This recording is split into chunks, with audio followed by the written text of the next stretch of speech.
సినిమాల్లో హీరో వచ్చి ప్రమాదంలో చిక్కుకున్న వారిని కాపాడే సీన్లు మనం చాలా సార్లు చూసుంటాం. కానీ నిజ జీవితంలో ఒక సేవియర్ 59 మంది ప్రయాణికులను కాపాడాడు.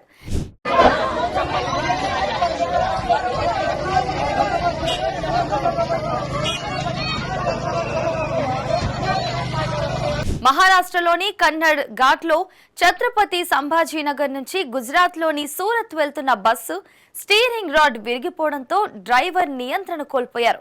దీంతో వేగంగా దూసుకెళ్లిన బస్సు బ్రిడ్జ్ సేఫ్టీ వాల్ను బలంగా ఢీకొని లోయ అంచున ఆగిపోయింది.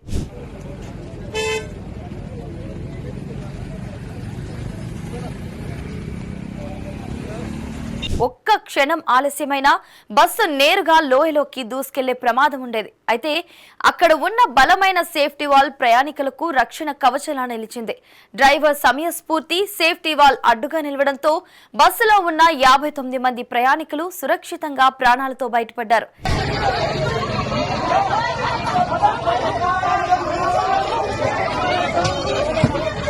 ప్రమాదం జరిగిన క్షణాల్లో ప్రయాణికులు తీవ్ర భయాందోళనకు గురయ్యారు.